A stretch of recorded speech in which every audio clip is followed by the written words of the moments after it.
யாரோ மனதிலே.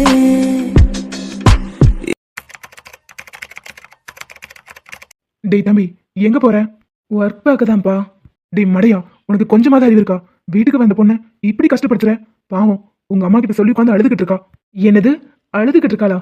நல்லா அழட்டும். நான் சொல்றத கொஞ்சம் கூட புரிஞ்சுக்காம திரும்ப திரும்ப சொன்னதையே சொல்லிக்கிட்டு இருக்கா. டேய், பொண்ணுங்கன்னா அப்படிதான். பார்த்ததும் அப்படியே ஏதோ தப்பா நினைச்சிட்டு பேசிட்டா. அதுக்காக இப்படி அவளை திட்டுவேன்? ஆமா, அப்படிதானே அந்த பொண்ணுகிட்ட கத்தியிருக்க. அவ மனசு எவ்வளவு கஷ்டப்பட்டிருக்கும். அப்பா, அதுக்கு முன்னாடி நான் இல்லைன்னு பல தடவை சொன்னேன். அவ கேட்டுக்கல. ஆமான்னு கத்துனதுக்கு அப்புறம் தான் அமைதியா நின்னான். யதார்த்தமா பார்த்தத கூட தப்பா புரிஞ்சுக்கிட்டு இப்படி பேசினா என்ன அர்த்தம்? அவ கூட எனக்கு சுத்தமா வாழவே பிடிக்கல. இன்னும் 6 மாசம்தான்.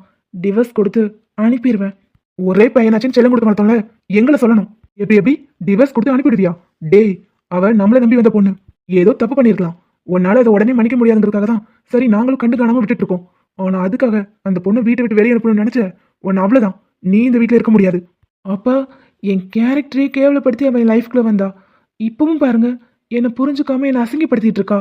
அவ சின்ன பொண்ணு, ஃபாரின்ல வளர்ந்துருக்கா. பெருசா அம்மா அரவணைப்புலாம் கிடையாது. ஒரு வயசுக்கு மேல பொண்ணு தனியா தான் இருந்திருக்கா. உலகம் தெரியாத பிள்ளை, அப்படிதான் இருக்கும். நீ தான் கொஞ்சம் கொஞ்சமா அவளை புரிஞ்சுக்கிட்டு ஏத்துக்க முயற்சி பண்ணணும். அதை விட்டுட்டு வெளியே அனுப்புவானா? கொன்றுவான. ஏண்டா, வேற ஒரு பொண்ணோட சேர்த்து வச்சு பார்த்ததும் அவ மனசு இவ்வளவு துடிச்சிருக்குன்னா எந்த அளவுக்கு உன்னை விரும்புவா? அது கூட புரியாத மக்கா நீ. ஏதோ சின்ன பொண்ணு தப்பு பண்ணிட்டா, மன்னிச்சு ஏத்துக்கிட்டு வாழ்ற வழியை பாரு. தேவையில்லாம எதையாவது பண்ணி எங்களுக்கு கெட்ட பேர் உண்டாக்கிறாத. இப்போ அழுதுட்டு இருக்கா, போய் சமாதானப்படுத்து போ. சரிப்பா.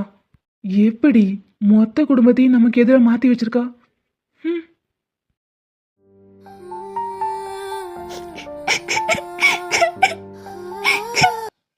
நான் கூட என் மேலே உள்ள அக்கறையில் தான் ஹாஸ்பிட்டல் கூட்டிகிட்டு போகிறாருன்னு நினச்சேன். ஆனால் அங்கே போய் தான் தெரிஞ்சிச்சு என் அக்காவை பார்க்க தான் வந்திருக்காருன்னு. எல்லா பொண்ணுங்களும் பண்ணுற அதே தப்பை நீயும் பண்ணிட்டியா? தப்பு நான் பண்ணனா? நீங்கள் புரியாமல் பேசுகிறீங்க பையன்ல, அதான் நீங்கள் அவருக்கு சப்போர்ட் பண்ணுறீங்க. அடியே, அவன் என் பையனா? நீ என் மருமக. உன்னை நான் என்ன அப்படியே பார்க்குறேன்? என் மக மாதிரி தான் நடத்துகிறேன். நீ அவசரப்பட்டுட்டு ஸ்வேதா. வினோத் உனக்காக தான் ஹாஸ்பிட்டல் வந்திருக்கான். அங்கே யதார்த்தமாக தான் உங்கள் அக்காவை மீட் பண்ணியிருப்பான். இதை புரிஞ்சுக்காம அவனை இப்படி பேசி நீ அவன் மனசை காயப்படுத்தியிருக்க. இப்போ உன் மேலே திரும்பவும் அவனுக்கு பழைய மாதிரி வெறுப்பு வந்திருக்கும். வரட்டும் வெறுப்பு வரட்டும். நான் ஒன்றும் பொய் சொல்லலை. என் கண்ணால் பார்த்ததை தான் சொல்கிறேன். அவங்க 2 பேரும் அழுது பேசிகிட்டு இருந்ததை நான் பார்த்தேன். கண்ணால் பார்க்குறதெல்லாம் அப்படியே நம்பிடக்கூடாது. ஏய், என் பையனை பற்றி எனக்கு நல்லாவே தெரியும். கொஞ்சம் கொஞ்சமாக அவன் மனசு இப்போ தான் மாறிட்டு வந்துச்சு. ஆனால் அவன் மனசை நீ திரும்பவும் உடைச்சிட்ட. நீ சின்ன பொண்ணு, ஏதோ தெரியாமல் பண்ணிட்டேன்னு சொல்லி நாங்கள் வேணா உன்னை மன்னிச்சிட்டோம். ஆனால் அவன் மனசில் இன்னும் அந்த ரணம் இருக்குது. உங்கள் அக்காவை பார்த்ததும் அவங்களுக்கு ஞாபகம் வந்திருக்கும். அதனால அழுதுருப்பாங்க. நீ எல்லாத்தையும் தப்பு தப்பாக புரிஞ்சுக்கிட்டு அவனை இப்படி பேசிட்டு வந்துட்ட. நீ என் பையனை பற்றி கூட பேசுனது தப்பு இல்லை. ஏன்னா அவன் புருஷன், உனக்கு உரிமை இருக்குது. ஆனால் உங்கள் அக்கா யோசிச்சு பாரு. அவளை இன்னொரு வீட்டில் கல்யாணம் பண்ணி கொடுக்கணும்.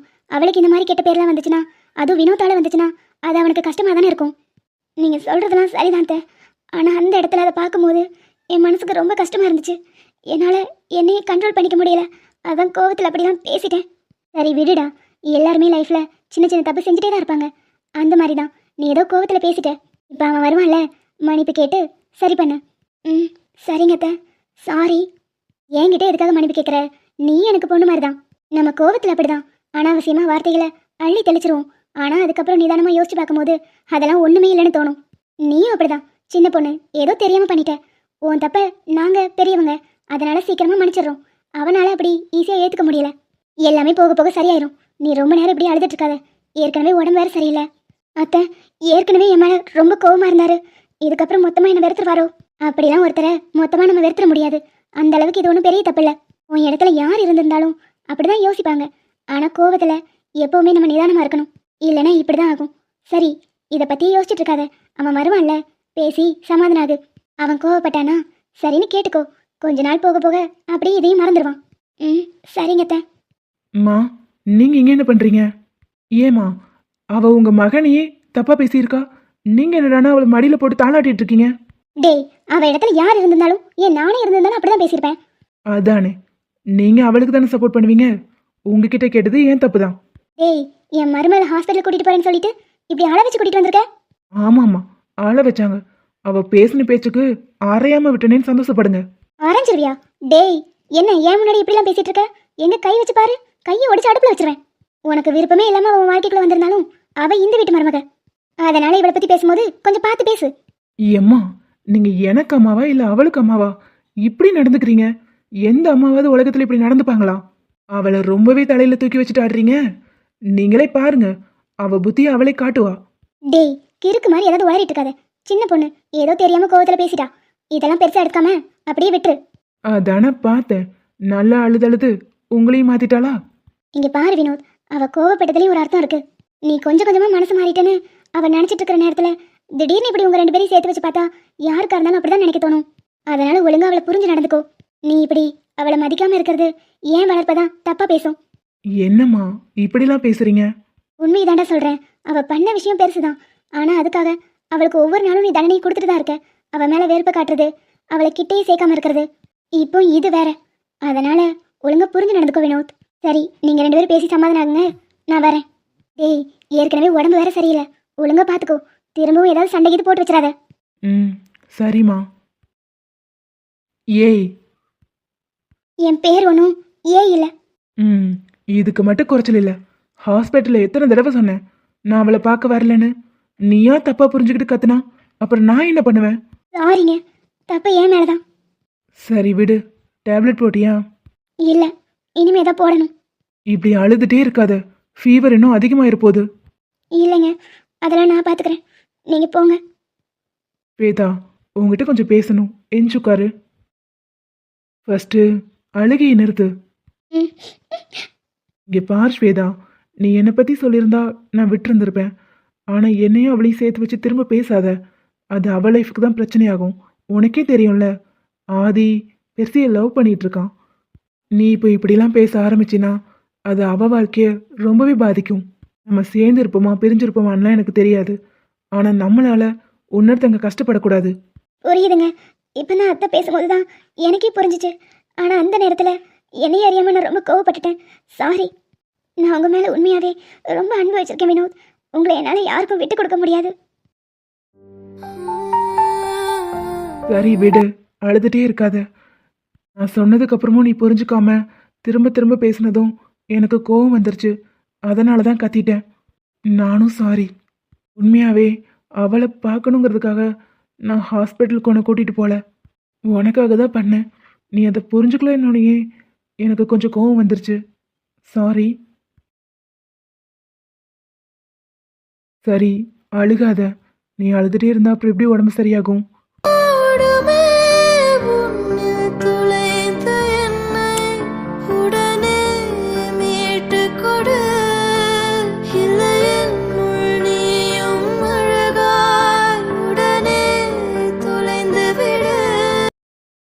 என்ன ஓவரா பல்ல காட்டுறீங்க? ஏதோ சரியில்லையே. இந்த சிரிப்புக்கு பின்னாடி ஏதாவது இருக்கா என்ன? பாரு என் செல்லக்குட்டி, கரெக்டாக கண்டுபிடிச்சிட்டேன். மச்சான், ஏதாவது பிளான் வச்சிருக்கீங்களா என்ன? ஏச்சே, இல்லடாமா, நீ தானே சொன்ன சேலஞ்சுன்னு. அதான் என் குட்டிமா மனசை எப்படி மாற்றலான்னு யோசிச்சுட்டு இருக்கேன். ஓ, அதை யோசிச்சுட்டு இருக்கீங்களா? அது நடக்க வாய்ப்பில்லை. ஏய், அதெல்லாம் நீ சொல்லக்கூடாது. அதை இந்த ஆதி தான் முடிவு பண்ணுவான். ம், பண்ணுவீங்க. ஆளை பாரு மச்சான். என் மனசுல நீங்க மாத்தவே முடியாது. ஓ அப்படியா? அதையும் பார்த்துடலாம். சரி குட்டிமா, ஓ மனசுல நான் இல்லை அப்படிதானே? ம், இல்ல. சரி, அப்போ ஒன்று பண்ணலாம். ஒரு 10 நிமிஷம் என் கண்ணையே பார்த்துட்டு இரு. ஒரு வேளை உனக்கு எதுவுமே ஃபீல் ஆகல அப்படின்னா நான் ஒத்துக்கிறேன். இவ்வளவுதானா? அதெல்லாம் அசால்ட்டா பாப்போம். நீ மட்டும் என்றால் உடலோடு உடல் மாற்றம் செய்வேனே. நீ மட்டும் போயென்றால் அப்போதே உயிர் விட்டு செல்வேனே. என்ன குட்டிமா, ஏதாவது ஃபீல் ஆச்சா? ஃபீல் ஆகல, ஒரு மண்ணும் ஆகல. நீங்க வேற. அச்சோ, இது ஒர்க் அவுட் ஆகும்னு நினைச்சேன். சே, ஃப்ளாப்பா? சரி பரவாயில்ல, இருக்கட்டும். வேற ஏதாவது ட்ரை பண்ணுவோம். ஆனா மச்சான், இதெல்லாம் ரொம்ப மொக்கையா இருக்கு. உங்ககிட்ட இன்னும் எதிர்பார்க்கறேன். அட போடி, நான் காலேஜில் ஒரு பார்வை பார்த்தா போதும் உடனே விழுந்துருவாளுங்க. ஆனா ஒன்றை மடக்கிறது மட்டும் கொஞ்சம் கஷ்டம்தான். இது ஒர்க் அவுட் ஆகும்னு நினைச்சேன். இப்போ வேற ஏதாவது ட்ரை பண்ணலாமா? பண்ணுங்க. காசா பணமா எவ்வளோ வேணாலும் ட்ரை பண்ணுங்க. ஆனா இந்த பெருசிய நீங்க மடக்கவே முடியாது. ஓ, அதையும் பார்த்துடலாம். மச்சான், என்ன இது? தள்ளி உட்காருங்க.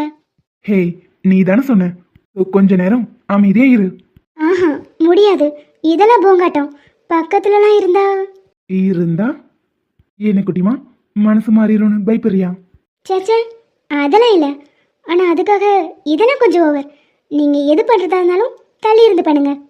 முடியவே முடியாது. இந்த ஆதி ஒரு விஷயத்த முடிவு பண்ணிட்டான்னா நினைச்சதை சாதிக்காம விட மாட்டான். ஓ அப்படி, சரி அதையும் பார்த்துடலாம். ஏன் குட்டிமா, இப்போ ஏதாவது ஃபீல் ஆகுதா?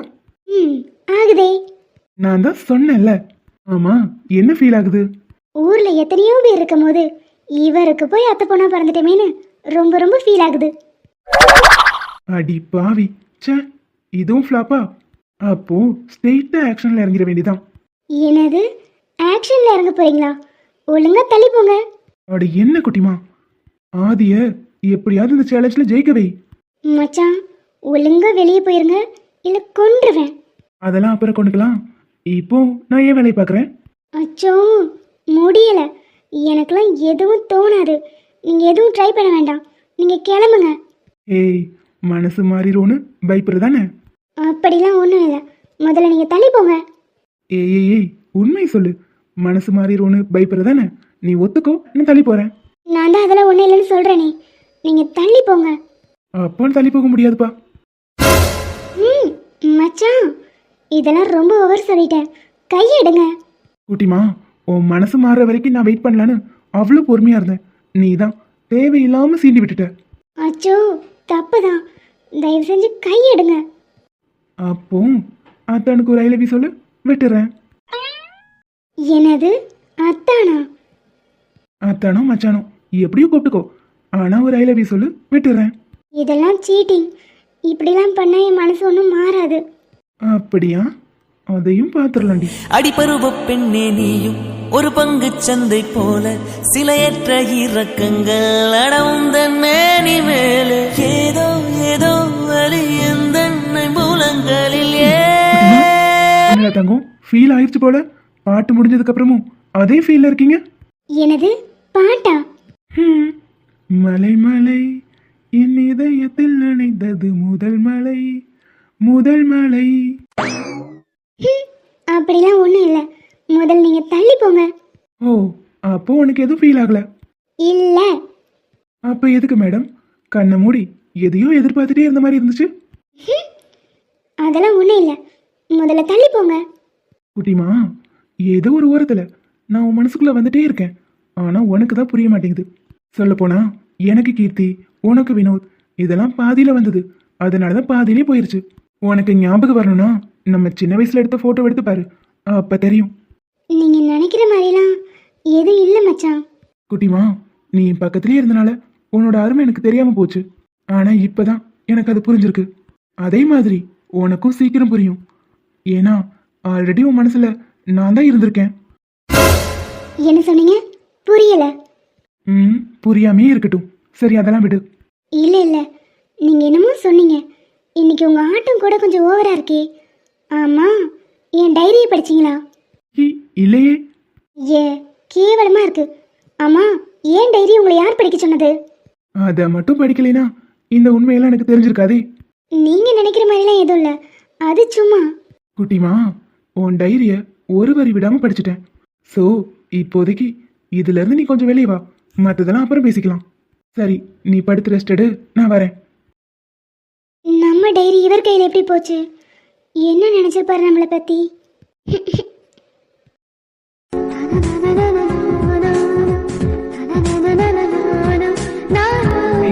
பதட்டமா இருக்கியா என்ன?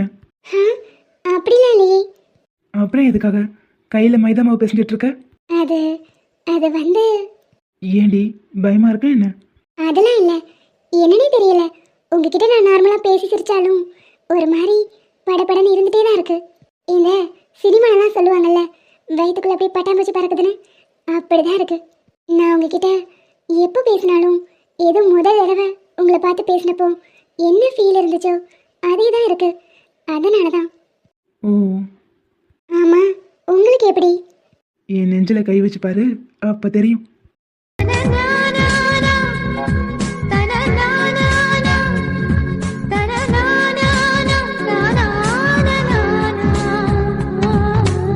என்ன மகா, கேட்டுச்சா?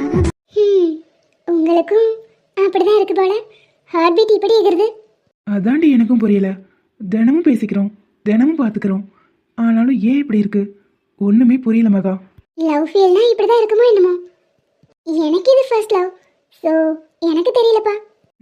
நான் மட்டும் 7-8 லவ் பண்ணியிருக்கேன் பாரு. இதாண்டி எனக்கும் ஃபர்ஸ்ட். சரி மகா, அதெல்லாம் இருக்கட்டும். நாளைக்கு ஈவினிங் கால் பண்ணிடாத என்ன? ஏன்? நாளைக்கு ஆர்த்திக்கு பர்த்டே, ஸோ ஈவினிங் தான் கேக் வெட்டுவோம். அதனால தான். ஓ அப்படியா? முன்னாடியே சொல்லிருக்கலாம்ல, நான் ஏதாவது gift வாங்கி வச்சிருப்பேன். எனிவே என்னோட விஷயம் அவகிட்ட கன்வே பண்ணிருங்க. சரிடா. சரி, டைம் ஆச்சு, நான் கிளம்புறேன். இருங்க இருங்க, உடனே ஓடுறது. நாளைக்கு வேற மீட் பண்ண முடியாது, ஸோ இன்னும் கொஞ்ச நேரம் பேசிட்டு போகலாம். ஏய், காலேஜ் முழுக்க உன் கூட தானே இருக்கேன், அப்புறம் என்ன? காலேஜில் கிளாஸ் கவனிப்பீங்க, பிரேக் டைம்ல என் கூட தான் இருக்கீங்க. ஆனாலும் அதெல்லாம் பத்தாது. பாருடா. சரி, என்ன பேசணும் பேசு. யுவன், ஒன்று சொன்னா தப்பா நினைச்சுக்க மாட்டீங்களே? சுவாதி. ஏய், அங்க சுத்தி இங்க தான் வருவேன்னு நினைச்சேன். அவ ஃப்ரெண்டுடி. அவ உங்களுக்கு ஃப்ரெண்டு தான், இல்லைன்னு சொல்லல. அப்போ ஒன்று பண்ணுங்க, நம்ம ரிலேஷன்ஷிப் பத்தி அவகிட்ட சொல்லிருங்க. இல்லைன்னா மண்டையில் இருக்கிற கொண்டே மறந்த கதையாயிரும். அவ பாட்டுக்கு ஏதாவது கற்பனை பண்ணிக்க போறா. ப்ளீஸ் யுவன். சரி, நாளைக்கு நான் அவகிட்ட பேசிடுறேன், போதுமா? நல்ல வேலை, முடியாதுன்னு ஆர்கியூ பண்ணுவீங்களோன்னு நினைச்சேன். பரவாயில்ல, சொன்னதும் கேட்டுக்கிறீங்க. என் மகா சொல்லி கேட்காம இருப்பனா? நீ என்னோட மகாராணிடி. பாரு, அப்ப இந்த மகாராணிக்கு மகாராஜா ஏதாவது பரிசு தரலாமே? ஓ, என் மகாராணிக்கு என்ன பரிசு வேணும்னு சொல்லுங்க, நான் உடனே எடுத்துட்டு வந்து தரேன். அதை எடுத்துட்டு வந்தெல்லாம் தர முடியாது. ஏய், ஆளை பாரு. புரிஞ்சிருச்சா? வர வர ஓவரா பேசுற மகா, அதுக்கெல்லாம் இன்னும் வருஷம் கிடக்கு. அடப்போங்க நீங்க, சரியான வேஸ்ட் ஃபெலோ. ஏய், இப்போதான் ஃபர்ஸ்ட் இயர் வந்திருக்கோம். இன்னும் 3 வருஷம் படிச்சுட்டு அப்புறம் வேலைக்கு போயிட்டு அதுக்கப்புறம் வீட்டெல்லாம் கட்டி முடிச்சு தங்கச்சியை கல்யாணம் பண்ணி கொடுத்ததுக்கப்புறம் தான் எல்லாம். அப்பப்பா, அதுக்குள்ளே எனக்கு வயசாயிரும். ஸ்ட்ரெயிட்டா 60 கல்யாணம் தான். ஏய், என்னடி, அப்போ அவ்வளோ நல்லா எனக்காக வெயிட் பண்ண மாட்டியா? பண்ணுவேங்க, ஆனா அதுக்காக இப்படியே இருக்க சொல்றீங்களா? ஏதாவது வாங்கிடுவேன். முதல்ல நீ வீட்டுக்கு கிளம்பு. சரி சரி, நான் எதுவும் கேட்கல, ரொம்ப பண்ணாதீங்க. ஏய், இப்போ எதுக்கு இப்படியே பார்த்துட்டே இருக்க? எப்பப்பா, பார்க்கறது கூட தப்பா? இதை ஒன்னையாவது பண்ண விடுங்க. சரி சரி, ரொம்ப கோச்சுக்காதடி.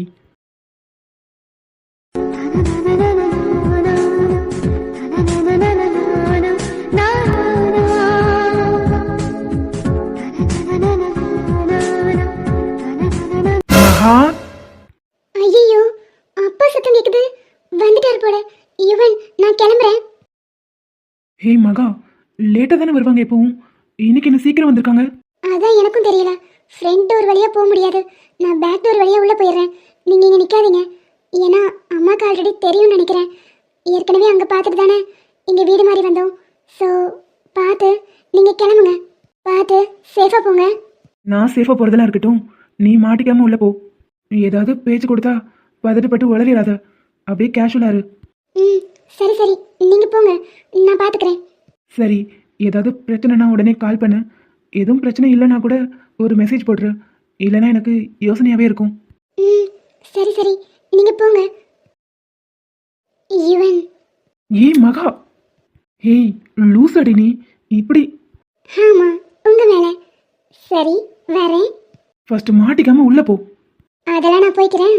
கொடுத்ததை பத்தி நீங்க ஃபோன்ல சொல்லுங்க. அடிங்க வந்தனவே. நான் கேட்டேன், நீங்க தரல, அதான் நானே எடுத்துக்கிட்டேன். மகாமா, ஏய் போடி, உங்க அப்பா கூப்பிடாரு பாரு, தேடிட்டு இங்க வந்துட போறாரு. சரி சரி, நான் பாத்துக்கிறேன். நீங்க பாத்து பத்திரமா போங்க. ஃபர்ஸ்ட் நீ மாட்டாம போ, எனக்கு அதை நினைச்சாதான் பயமா இருக்கு. போடி. லூசு, மாட்டாம எப்படியாவது வீட்டுக்குள்ள போயிடணும். கடவுளே, வர வர இவளுக்கு வாழத்தனம் கூட்டிகிட்டே போகுது.